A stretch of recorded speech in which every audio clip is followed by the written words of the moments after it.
Tapi kuncinya di sini adalah jangan memaksakan. Karena pelecehan itu kan bentuk dari memaksakan. Jadi ini adalah korban-korban pemaksaan. Janganlah kita paksa lagi dia. Ya, berilah dia pilihan.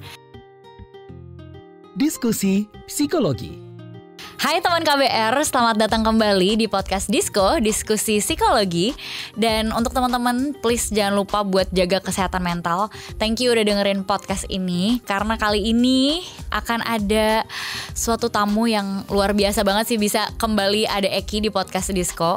Nah, untuk yang sedang mendengarkan, ini mau sedikit memberikan trigger warning dulu. Karena yang akan dibahas mungkin akan sensitif dan berpotensi juga memicu trauma atau pengalaman negatif yang pernah kita miliki. Jadi mohon ya teman-teman KBR disikapi dengan bijak dan tolong mengambil langkah sesuai dengan kebutuhan teman-teman masing-masing.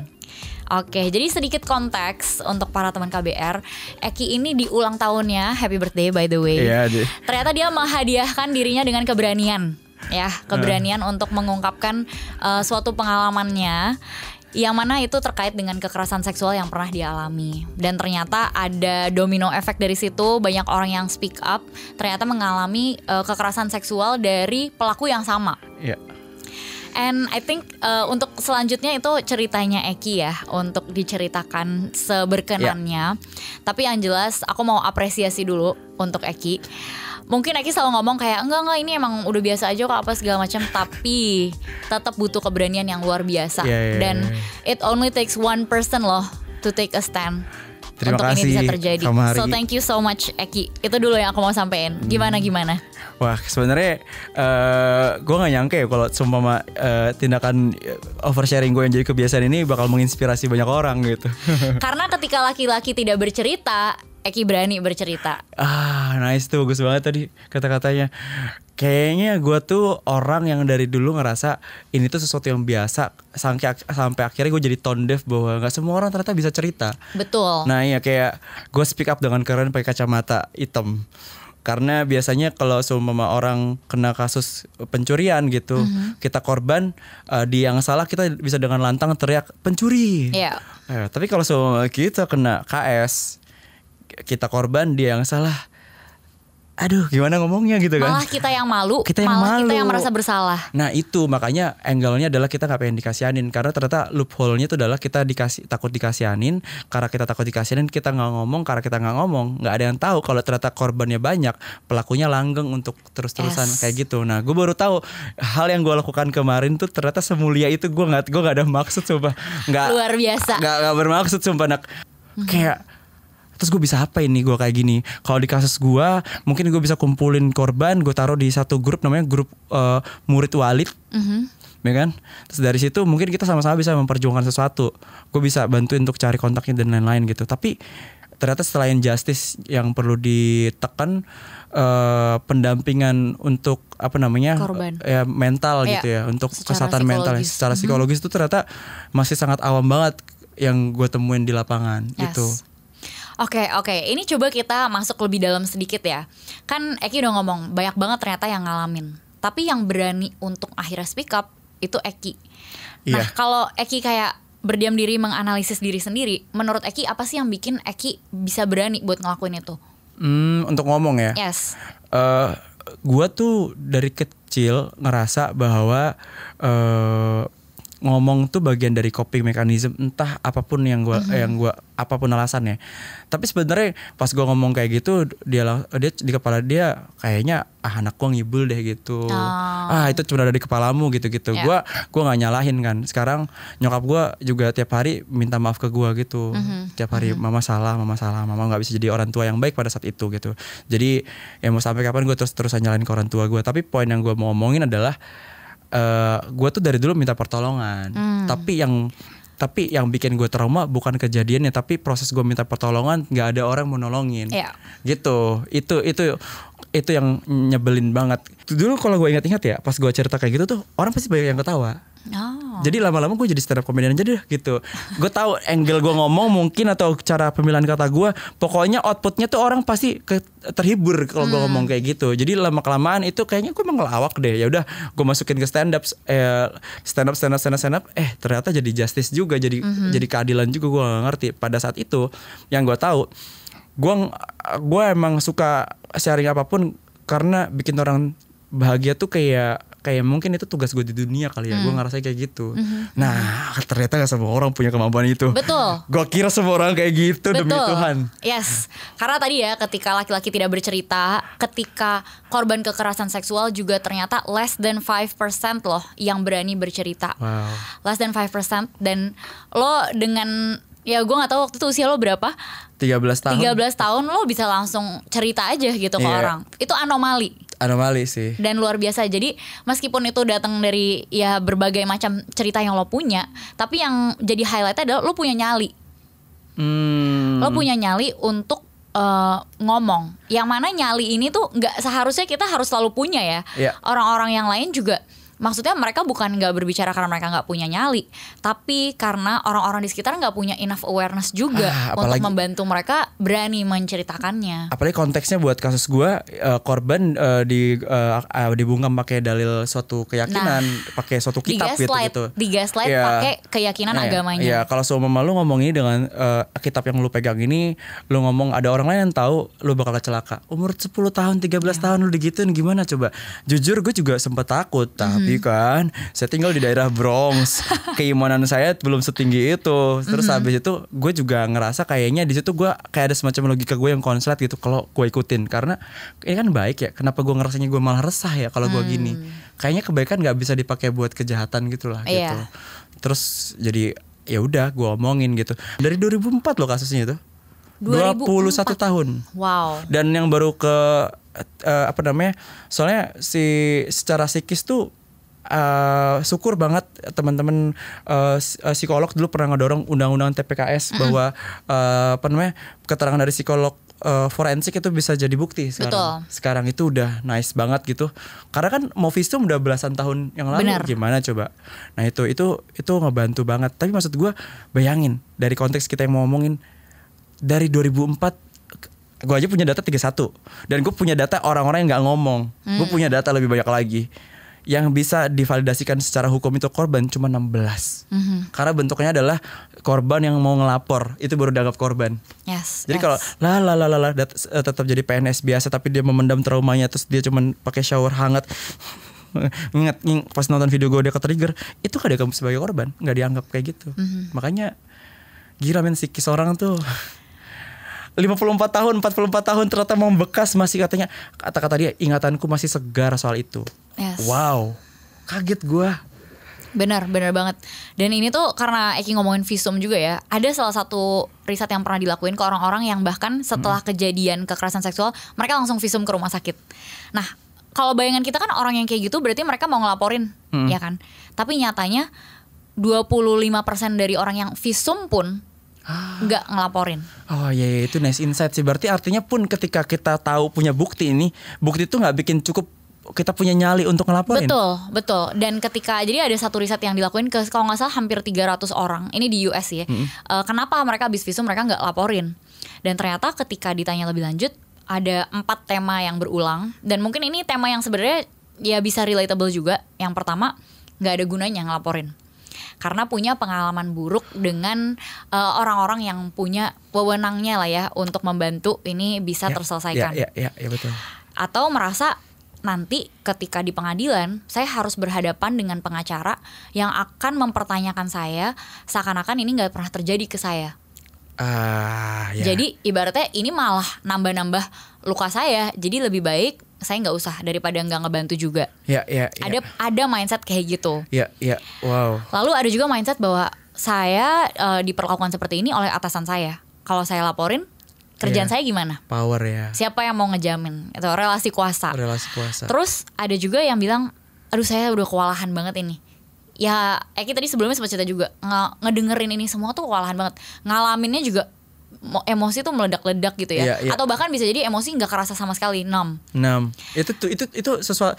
Itu kenapa itu kalau sampai 6? Ada yang banyak yang 6 loh beberapa. Emang itu loh, manusia tuh, uniknya manusia kenapa harus ada ilmu psikologi? Karena emang manusia tuh spektrum, nggak pernah dikotomi hitam putih. Tapi ada orang yang akan ngerasainnya dengan numb, ada yang akan ngerasain dengan meledak-ledak, ada yang bercerita-cerita, ada yang lupa total, ada yang kayak tadi Eki itu sebenarnya minimizing. Oh, tapi banyak yang pernah lebih parah dari gue udah nggak apa-apa kok, gue udah apa, atau denial. Jadi spektrumnya tuh banyak banget hal yang bisa kita alami dari bahkan satu kejadian yang mungkin serupa atau bahkan yang pelakunya sama gitu ya.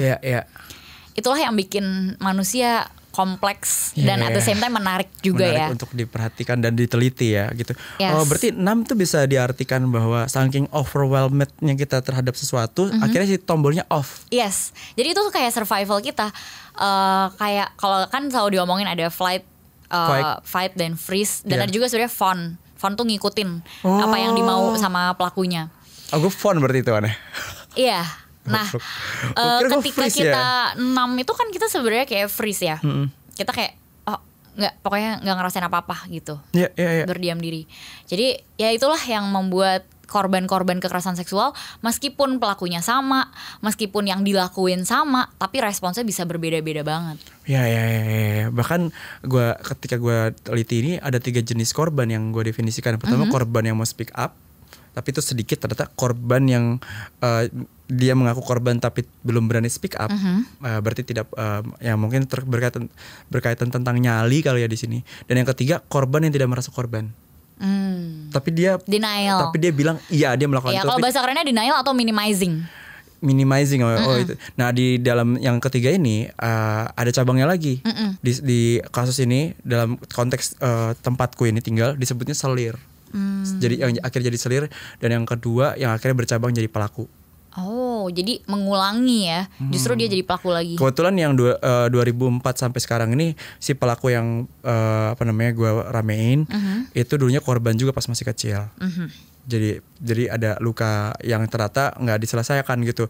Apalagi zaman dulu orang nggak peduli gitu banget sama soal psikolog kan. Iya. Bukan nggak peduli, bahkan mungkin nggak tahu. Gak ada terminologinya ya. Iya. Gue bersyukur banget. Jadi jangan ngata-ngatain Gen Z, karena Gen Z adalah generasi pertama yang terlalu banyak mengoleksi kata-kata dari psikolog. Hey, ini adalah langkah terbaik kita untuk ngebangun generasi, men. Dulu untuk kita hidup berkesadaran. Iya. Soalnya Gen Z selalu kalian tuh terlalu banyak menuntut, men. Kita iri sama Gen Z. Kita nggak tahu kalau ada kata gaslighting. Kan dulu kalau kita tahu, kita bisa ngomong ke mama kita, mama ini gaslighting tuh. Gas korek maksudnya. Jadi gaslighting pasti. Kemarin tuh kalau ada banyak yang bilang ke gue, zaman dulu kagak ada speak up kayak gini, kalian tuh lebay banget. Bukan gak ada, gak berani dan gak punya platformnya. Dan gak sadar atau gak tahu. Iya bener ya kali ya. Maksudnya gimana kita mau lakuin sesuatu kalau kita aja gak tahu itu masalah. Ya betul. Jadi sebenarnya ini progres dalam peradaban lah ya, bisa dibilang. Ya ini monumental sih buat kita semua ngebangun lebih baik lah gitu. Nah, ada kan yang sering kita dengar kan PTSD ya, post traumatic stress disorder. Tapi ada juga post traumatic growth. Wow, gue hari ini banyak banget belajar coy. Gue gak ngerti apa ini. Sumpah banyak banget. Jadi setelah mengalami kejadian traumatis, justru kita di situ membangun resiliensi. Justru dari situ kita menyadari, gue pernah melalui fase yang bener-bener gak nyaman banget, di luar zona nyaman, jauh, sakit. Tapi setelah itu gue justru jadi lebih kuat. Sebenarnya kita pasti pernah mengalami ini, tapi kita gak tahu termnya aja gitu kan. Ya. Oh, berarti emang manusia tuh bisa jadi kayak orang-orang tuh banyak yang ngira, Ki, lu gak PTSD, gue juga gak tahu kan, gue gak bisa ngeklaim ya. Sorry, gue PTG, post traumatic growth. Iya gitu. Bisa kayak gitu sekarang gue nih, udah tahu nih gue. Soalnya kemarin setelah kasus itu, gue tetap lanjutin, gue bikin rehearsal di Bandung atau apa. Itu tuh kayak stand up comedy terbaik gue bahkan. Wow. Kayak orang-orang berdiri gitu, standing applause. Gue belum pernah dapet kayak gitu. Gue gak ngerti apa yang terjadi. Tapi ketika gue ngadepin aparat dan semuanya ya udah segitunya gitu, gue tegang banget. Jujur seminggu pertama gue nggak bisa mikir, gue stres banget sampai kayak muntah kuning. Sampai apa katanya psikotraumatik, gue nggak ngerti. Psikosomatis gue geter, stres kayak dengar korban cerita tuh stres banget di gue. Lama-lama setelah seminggu gue jadi terbiasa, gue jadi kayak lebih bisa ada jarak. Ya bisa ada jarak, gue bisa misahin ini konteks nih, ini konteksnya gue harus dengerin aja, gue jangan ngerasain terlalu gitu. Terus gue lebih logis mikirnya, gue tetap bisa ngejuggling sama kekaryaan gue. Setelah itu oh ya udah gitu. Tapi gue akhirnya punya kesadaran diri, nggak semua orang ada di level yang seperti ini, dan gue nggak bisa samaratakan orang. Jadi pun ada orang yang wah gue nggak bisa tuh, lu masih mending, gue nggak bisa ngomong kayak gitu. Itu hukumnya haram banget buat gue, karena gue juga pernah digigitin sama nyokap gue pas sebelum nyokap gue sadar, itu menyakitkan banget. Nyokap gue pernah bilang kayak gini, ini mungkin pernah teman-teman pernah dengar. Buat kamu yang lewatin badai, masa karena hujan rintik-rintik aja masuk angin. Anjir, di situ gue pada konteksnya gue udah tinggal di prostitusi, hidup gue jauh lebih baik, gue udah bisa nafkain keluarga gue dengan pakai baju, karena kan zaman dulu harus dilepas kan. Nah, semuanya udah lebih baik, udah punya peradaban yang lebih bermoral. Ya nyokap gue punya kesimpulan, hidupmu udah lebih baik lah gitu. Kamu masa cuman diputusin cewek kamu nangis gitu-gitu hancur gitu-gitu. Sampai akhirnya gue dapat satu fakta. James Cook, penemu Pulau Tasmania, itu 7 kali kesambar petir. Wow. Meninggalnya kepleset kulit pisang. Wow. Jadi kita nggak pernah tahu tuh, kita nggak bisa ngeremehin trauma mana yang bakal membunuh kita gitu. Benar. Gue jadi malah kepikiran, tau gak sih Steve Irwin juga yang kerjaannya adalah bertemu semua hewan buas di dunia ini, dia justru meninggalnya kan ke sengat ikan pari ya. Oh, cuman ikan pari doang, padahal dia ketemu singa, ketemu apa gitu. Iya, dan zaman sekarang kan semua orang di Instagram juga udah berenang sama ikan pari ya kan. Tapi ya maksudnya ya kita nggak tahu. Dan kita nggak boleh menegasi rasa sakit yang dialamin orang gitu. Itu sama kayak ibaratnya kita lagi jatuh atau gini deh, kita lagi sakit perut. Nah misalnya gue kayak ya ampun Ki, kasihan banget tuh sakit perut, tapi kan gue nggak bisa ngerasain sakit perut lo kan. Dan gue juga nggak bisa bilang gue pernah sakit perut yang lebih parah, karena gue nggak tahu rasanya lo. Bener. Dan mau lo sakit perutnya cuma karena lo salah makan atau lo kanker perut, ya sakit lo tetap sakit gitu. Iya bener. Jadi gue itu kan berlaku juga di mental gitu, kayak ya lo bisa tetap kena gangguan kesehatan mental ketika itu emang lu rasain gitu. Mau alasannya bahkan lebih remeh daripada pengalaman lu yang sebelumnya. Ya what doesn't kill you makes you stronger. Itu kan katanya gitu. Antara itu bikin resilient atau bikin trauma. Kan bisa aja, kita gak tahu maksud gua. Atau bikin burnout.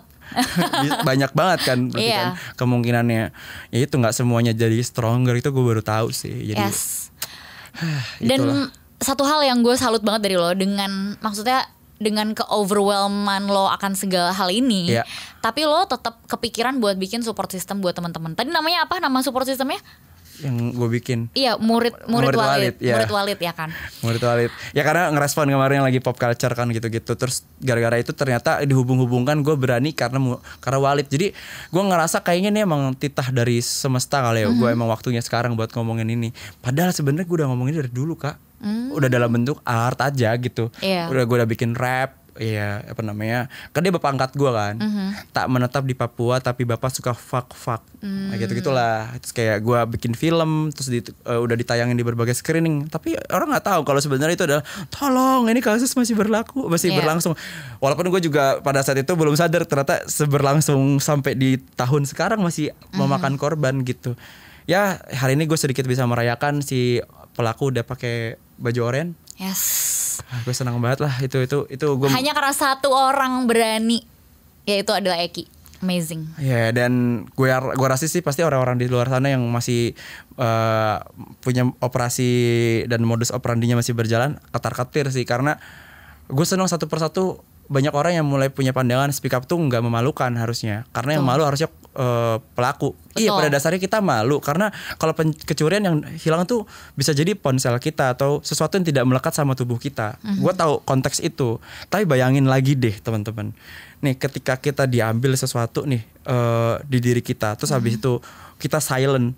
Orang ini tuh tetap bisa ngambil barang orang gitu loh. Dalam konteks ini barang artinya adalah ya tubuh kita, otoritas badan kita gitu-gitu. Jadi hanya perlu bersuara itu akan jadi riak ombak yang besar. Tapi lagi-lagi kan, ayo kapan nih negara ini bisa ngebantu kita untuk lebih dekat, untuk punya akses ke psikolog. Karena gue bisa kayak gini, dari kuliah, gue kuliah di ITB, terus temen gue bilang kayak lo ke psikolog deh. Itu kan beberapa orang tuh mocking ya kan, itu penghinaan. Lu pikir gue gila? Nah gue tuh dulu syukurnya mengambil nasihat itu syukurnya lu penasaran gimana sih? Cocok. Jadi ya udah, banyak banget orang-orang yang datang ke psikolog di kasus ini adalah pertama kalinya gara-gara kasus ini kebongkar. Jadi sebelum-sebelumnya dia nggak pernah dapat penanganan, udah punya anak, udah punya istri, ternyata pas digali-gali nangis, masih punya permasalahan yang besar, masih perlu dibongkar. Apa sih bahasa sekarang? Unpacking baggage. Itulah itu saya. Emotional baggage. Ya itulah. So di dalam support group ini apa yang Eki lakuin buat teman-teman yang ya survivor juga? Karena kebanyakan juga anak-anak di sini dari gen alpha sampai milenial. Jadi gue liat benang merahnya apa gitu. Benang merahnya speak up tuh burnout ya, overwhelmed banget kan. Gue bikinnya kayak gamification gitu. Gimana tuh kayak gamificationnya? Ya kita kan sama-sama tahu kalau semua yang jadi korban atau yang jadi pelaku itu ya bersembunyi gitu. Sama-sama dua-duanya bersembunyi. Jadi gue kayak main werewolf di grup. Lu apa? Role lu apa? Kalau dia akhirnya suatu hari berani pakai emoji kacamata hitam yang kayak gue bikin, itu artinya dia rela dengan speak up kalau gue korban. Gue mau ngomong gitu. Kalau dia udah sampai kayak punya panahan terus dia kayak gitu, artinya itu udah penetration gitu-gitu loh. Jadi emang ada quote yang gue bikin gitu. Karena ngomong secara Ini genius sih lo. Maksud gue karena gue mungkin anak art kali gue. Karena orang tuh banyak banget yang kesulitan untuk ngomongin, ya kan. Tapi dengan art, dengan kita mengekspresikan sesuatu tanpa kita omongin. Gue belum ngomongin ini dimanapun anjir. Keren banget ini. Sumpah gue gara-gara lu gali pertanyaan lu bagus banget. Gue nggak ngomongin ini dimanapun, gila. Oh iya, itu nggak ada yang ngelakuin ya? Karena ketika kita ngomong itu kan kita 100% kayak langsung mengekspresikan apa yang kita rasain ya kan. Yeah. Tapi ketika kita mengekspresikannya lewat emoji, lewat apa, itu tuh lo memberikan jarak aman. Oh, gue nggak ngerti sumpah. Gue kira ini juga lagi-lagi biasa. Dulu tuh pernah ada semacam kaderisasi di tempat gue yang gue terinspirasi. Wah ini keren banget ya. Gue pengen suatu hari bikin kayak ginian. Nggak nyangka buat beginian gitu. Boleh gak lu ceritain dikit kayak gimana sih gamification ini? Dan gamification ini bukan maksud dibuat jadi permainan ya, tapi untuk membuat orang lebih mudah mengekspresikan apa yang pernah dia alami. Ya. Jadi awalnya tuh konvensional, masukin ke grup, ayo kita bikin kesaksian. Masuk udah kekumpul orang-orangnya udah pada ngaku di DM gue, tapi pas jadi public gitu kan, berarti kan udah grup gitu kan, hening. Waduh gimana gue bersatu nih kalau kayak gini. Wah gue butuh dukungan. Gimana ya, pikir otak. Gue ganti Eki Priagung tuh kalau sekarang lihat di WA gue ada emoji itunya. Ada emoji itunya. Gue bilang kayaknya gak usah lu speak up ke gue deh. Gue juga capek nih kalau semua lu tiba-tiba pengen speak up. Karena gue udah baca gini, yang lu tahu korban masukin dulu aja. Kalau lu udah siap buat cerita, lu kasih emoji ini. Jadi gue bikin aturannya gitu-gitu. Kalau lu cuman saksi lu apa gitu. Terus yang lu curigain masukin juga dulu dia apa. Kalau dia keluar dari grup, kita tandain dulu. Terus habis itu kita cari caranya untuk bisa ngobrol sama dia. Ada yang waktunya sampai 6 hari, kita tanya terus. Kita nganggep dia, kita tulis dulu sebagai werewolf. Gitu lama-lama 6 hari akhirnya dia ngaku. Oh, gue akhirnya pakai kacamata hitam. Gitu loh. Ada simbol-simbol yang kita mainin. Jadi ini genius banget sih. Ini bentuk dari art terapi sih sebenarnya. Oh gue nggak tahu ini apa sumpah. Gue cuman itu gue pikirin setelah grup hening banget Kak. Jadi ketika si emoji itu ternyata gue baru tahu juga ada teorinya gitu, itu memberikan jarak. Wah gila. Itu sama kayak kita kalau sedih tiba-tiba ngomongnya bahasa Inggris. Karena bahasa Inggris tuh lebih memberi jarak. Ya. Oh itu penjelasan. Atau kita pakai stiker. Atau kita pakai emoji itu menjadi simbol dari apa yang kita rasain kan. Tanpa kita harus begitu vulnerable. Jadi kita nggak pakai tubuh kita gitu untuk wah gila keren banget. Dan membuat support group itu juga ya gue nggak tahu itu intuitif atau enggak, tapi yang jelas itu adalah hal yang sangat baik. Dan ini gue mau sedikit kasih apa yang biasanya baik dilakukan dalam suatu support group ya, atau cara kita mensupport orang yang mengalami kekerasan seksual, siapa tahu ya. Jadi untuk teman-teman juga yang mungkin ngedengerin dan wah gue punya tuh teman yang korban kekerasan seksual tapi gue nggak tahu gitu gue harus ngapain, atau kita nggak pernah tahu one day ada teman kita kayak halo gue barusan dilecehin gitu kan, dan kita mungkin nggak tahu harus ngapain. Ada suatu singkatan yang dibuat SEEK, seek gitu ya, kayak seek help, seek, dan itu singkatannya adalah apa yang kita perlu lakukan. S pertama adalah memprovide safe space. Safe space ini artinya nomor 1 confidentiality, ya kan, udah jelas kita nggak boleh ceritain ke siapapun tanpa konsen dia. Kemudian yang kedua adalah ensuring dia secara emosional dan secara fisik aman-aman aja. Kalau secara fisik misalnya dia ada luka-luka atau apa ya disembuhin dulu, atau perlu dibawa ke rumah sakit segala macam dibawa dulu. Dia secara fisik punya tempat tinggal atau enggak, karena kan bisa jadi itu adalah orang di rumahnya dia sendiri gitu kan. Kemudian secara emosional, ini yang lu lakuin nih. Secara emosional dia belum berani buat ngomong langsung di grup. Lu buatlah si game itu. Jadi itu kan bagian dari lo providing a safe space untuk dia, ya kan. Kemudian yang kedua adalah empowering attitude, sikap yang memberdayakan. Karena orang yang mengalami kekerasan seksual, isu utamanya adalah kehilangan kontrol atas dirinya sendiri. I see, ya. Karena kan tubuh kita kan selama ini gue bisa gerakin, gue bisa atur, apa gue punya otoritas atas tubuh gue. Gue mungkin gak punya otoritas atas negara gue ya kan, tapi gue punya nih atas tubuh gue. Iya. And that's maybe all I have. Dan ketika ada orang lain yang menerobos boundaries kita, apalagi yang gue punya gitu. Dan akhirnya ngebuat kita ngerasa helpless banget kayak. Terus gue bisa apa lagi? Dengan ada stigma-stigma sosial juga. Misalnya kayak, wah gue pernah diperlakukan kayak gini, berarti gue hina, berarti gue apa, kan banyak ya? Iya banyak banget. Banyak banget. Kemarin dibilangnya jangan deh, gak usah dituntut, ibunya ngomong sendiri ke korban. Itu aib gitu. Jangan sampai kita menyebarkan aib sesama saudara di agama tertentu dia sebut. Yes. Jadi ketika kita menghadapi korban, kita mau mensupport dia, caranya adalah jangan kita suruh-suruh seakan-akan dia nggak punya kontrol atas hidupnya lagi. Contoh, kamu tuh harus ke polisi, kamu tuh harus ke rumah sakit, kamu tuh harus ini. Justru itu adalah membuat dia nggak punya pilihan. Justru kita harus tanya dia, kamu mau nggak ke rumah sakit? Kamu mau nggak ngelaporin? Jadi buatlah dia sedikit demi sedikit punya pilihan lagi atas hidupnya. Wow, ini bagus banget. Berarti menggantinya bukan kita harus mengganti kata harus jadi mau nggak, biar akhirnya. Dan bentuknya pertanyaan, bukan nyuruh ya. Iya. Nice.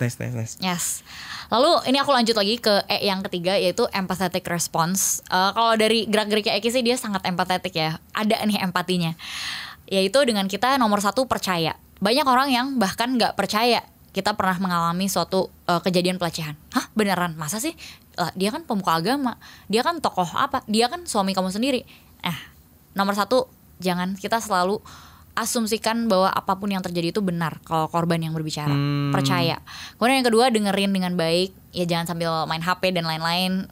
Tahu lah ya, itu basic manner, semoga pada tahu ya. Kemudian perhatikan body language. Kalau ketika kita ngobrol-ngobrol, kita tanya-tanya, kita gali-gali, dia udah mulai kayaknya nggak nyaman nih tubuhnya gitu kan, udah mulai. Biasanya apa sih kayak itu, kayak gerakan-gerakan yang kayak, atau udah nggak berani kontak mata lagi, mungkin dia kayak lihat ke bawah, atau mungkin dia udah mulai distraksi, dia mulai main HP, dia mulai minum segala macam. Ya udah, perlahan-lahan aja gitu. Lalu yang terakhir adalah sebenarnya be genuine. Banyak banget momen ketika kita lagi ngajak korban kekerasan seksual untuk berbicara, maksud kita baik nih, tapi kita nggak tahu mau ngerespon apa, takut salah, ya kan? Nah kalau kita kayak gitu, be genuine aja, kita jujur. Aduh, gue berempati banget sama lo, tapi gue nggak tahu gue harus ngomong apa. Daripada gue salah ngomong, maksudnya gue kasih tahu aja gue nggak tahu gue harus ngomong apa, tapi gue support lo banget dan apapun yang lo butuhkan gue akan bantu lo gitu. Dibandingkan kita kasih nasihat, kasih ayat ini, kasih itu gitu ya. Lebih baik kalau kita nggak tahu mau apa, ya ngomong aja. Kita nggak tahu mau ngomong apa. Dan yang terakhir Kak, knowledge. Ya, yang namanya knowledge. Ketika ada knowledge ini, bahkan kita menyadari bahwa yang dialami oleh seorang Eki itu tidak seharusnya dialami oleh siapapun. Tapi ketika kita nggak tahu kan kita menormalisasi itu. Iya. Ibaratnya dulu mungkin warga Indonesia ketika dijajah Belanda kayak, oh ya emang hidup tuh kayak gini gitu kan. Sampai kita, oh ternyata orang tuh ada ya yang nggak dijajah ya. Oh ya udah deh, kita merdeka gitu kan. Nah ini juga kita memerdekakan diri kita atas hal-hal buruk yang terjadi ke kita selama ini. Ya, gue hari ini datang ternyata bukan cuma sebagai seorang bintang tamu, tapi juga sebagai orang yang nggak jadi vegan banget karena hari ini isinya daging semua. Nah tapi berarti yang gue tangkap kan berarti ketika gue nih sebagai pendamping dari korban-korban ini, berarti untuk bilang tidak speak up itu bisa jadi opsi dong buat itu. Belajar dari pertanyaan bahwa lu nanya, lu coba kasih pilihan ke mereka kayak mau lapor nggak, mau datang ke polisi nggak gitu. Itu berarti ya sebagai pilihan juga ya. Benar. Jadi pada akhirnya itu bukan hal yang harus dilakukan adalah speak up, tapi yang mau kita ciptakan adalah di dalam lingkungan ini lu punya pilihan. Kalau lu mau speak up, kita bisa support. Tapi selama ini yang terjadi adalah dia nggak punya pilihan bahkan untuk speak up. Karena kalau dia speak up, dampak buruknya lebih banyak dibandingkan hal yang bisa dia dapetin. Iya. Wah ini malah ini pelajaran buat berbagai instrumental yang ada di negara sih. Karena kan gue sebagai saksi lapangan sendiri ya, bagaimana korban ini ditekan gitu. Gue juga ngerasa gue kan coba untuk mancing, tapi gue juga gamification dan lain-lain itu kan cuman sebagian untuk mengungkap siapa yang jadi korban, siapa yang tertimpa juga. Nah setelah berhubungan sama polisi sama aparat, mungkin gaya komunikasinya tuh lebih menuntut untuk kita proaktif gitu, kayak kamu harus lapor, kalau kamu nggak lapor kita juga nggak bisa proses gini gitu. Padahal gue percaya ini tuh pasti bakal kelar juga masalah, cuman gue juga nggak bisa buru-buru untuk nunggu kamu harus lapor, itu kan kayak berarti hari ini banget gitu. Sedangkan terungkapnya aja kan baru banget nih. Kalau gue kan udah nyicil dari 16 tahun untuk bisa sekuat ini gitu. Nah itu makanya kemarin tuh kayaknya ini bisa jadi pelajaran yang baik sih. Berarti kata mau tuh sepowerful itu dibandingkan kata harus sih buat korban. Betul. Dan itu dalam banyak aspek lain dalam hidup kita ya. Misalnya kita harus sukses, kita harus ini, kita harus apa, tapi kita ganti dengan aku mau sukses. Itu kan jadi kita yang memilih, bukan kita tertekan gitu kan. Ini tuh kayak sederhana tapi gue kayaknya jarang nerapin tau. Gila, lo kayak bisa gak sih kita gue sering-sering dulu di sini buat belajar. Boleh ya. Gue harus belajar untuk memberikan afirmasi baik ke diri gue, bahkan mungkin juga buat teman-teman korban yang pernah kena KS. Berarti ya lagi-lagi gitu, balikin ke diri sendiri. Aku mau melapor, aku mau untuk meng-unpage trauma ini gitu-gitu. Balik lagi jadi pilihan ya. Yes. Wah keren banget. Jadi gimana kira-kira dari tadi, ada gak hal-hal yang mungkin ngeganjel atau pengen lo tanyain lagi kali? Tapi gue nih mau nanya lagi buat mastiin, berarti jangan sampai juga pikirannya oh nggak apa-apa nih kita nggak speak up. Ini bukan gitu kali ya, renungannya itu buat kita yang di luar korban kali ya. Gimana sih buat bikin ruang aman kah atau gimana gitu? Oke. Jadi kita sedikit meluruskan ya. Yang tadi kita maksud itu adalah ketika kita mau mensupport korban, itu bukan dengan kita memaksakan dia harus speak up. Tentu kita tahu bahwa secara prosedur hukum dan untuk kemajuan kita semua, speak up itu akan menghasilkan hal-hal yang baik. Karena kan pelakunya jadi ketangkep, dia tidak punya korban-korban baru, dan akhirnya orang-orang di sekitar pun akan belajar dari kasus itu, ya kan. Tapi kuncinya di sini adalah jangan memaksakan, karena pelecehan itu kan bentuk dari memaksakan.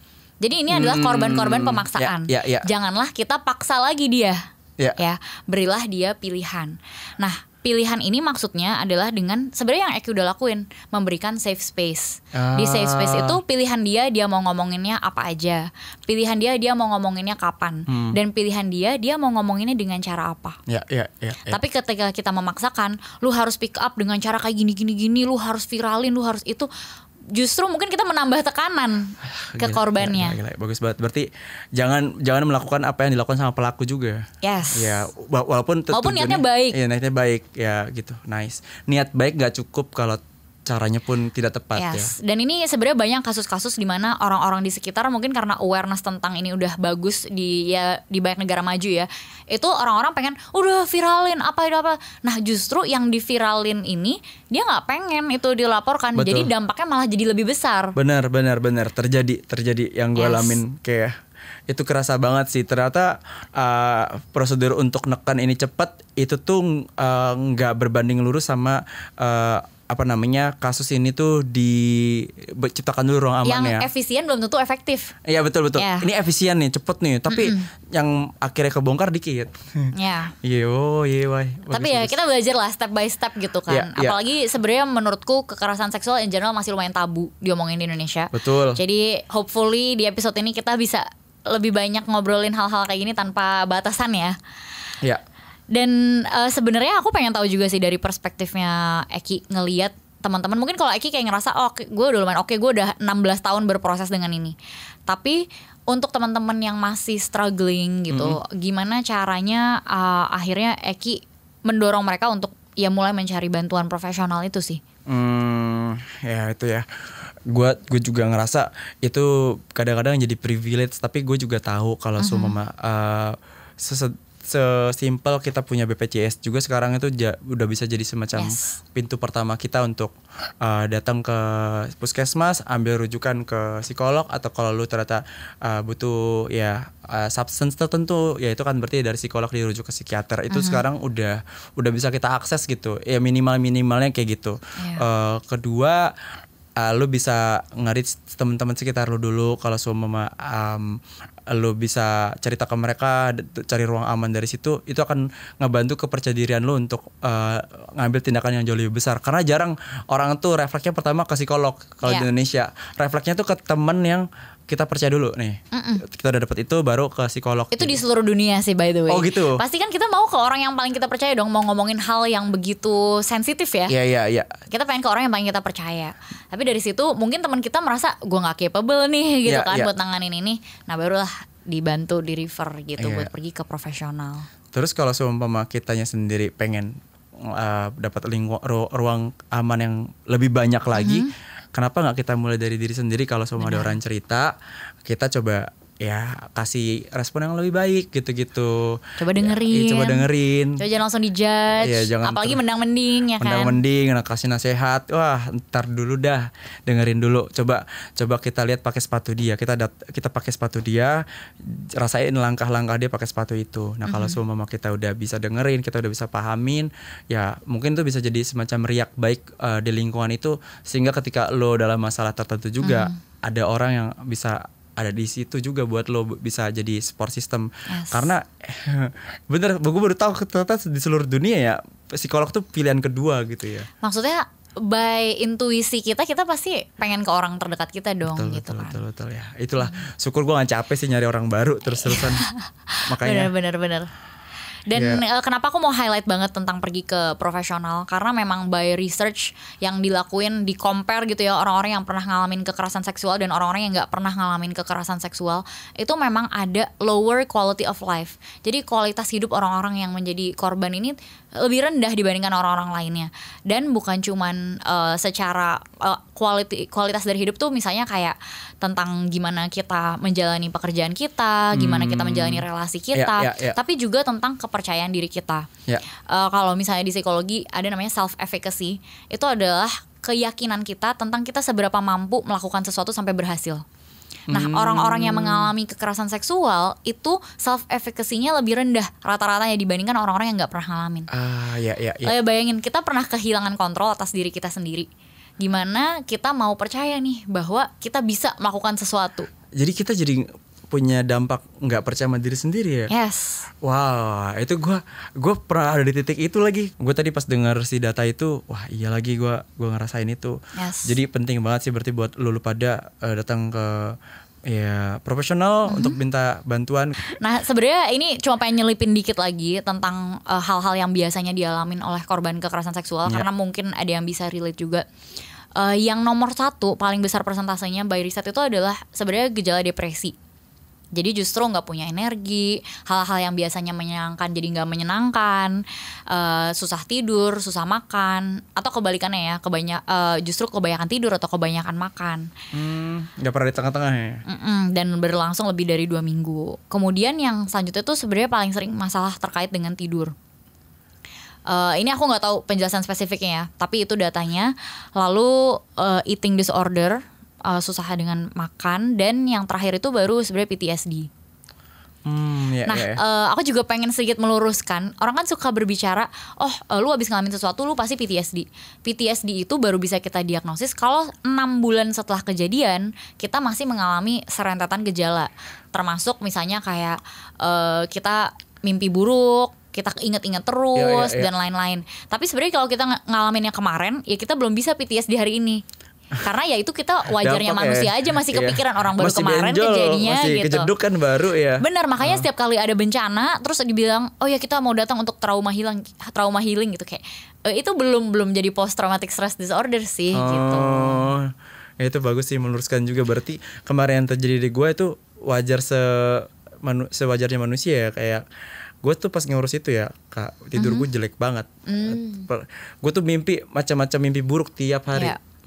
Pas gue tidur, bangun keringetan gue, basah, pakai AC-nya 18 keringetan, gitu gue nggak tahu kenapa. Abis itu bangun, dapat kabar, mulai diproses, tidur lagi, mimpi buruk lagi.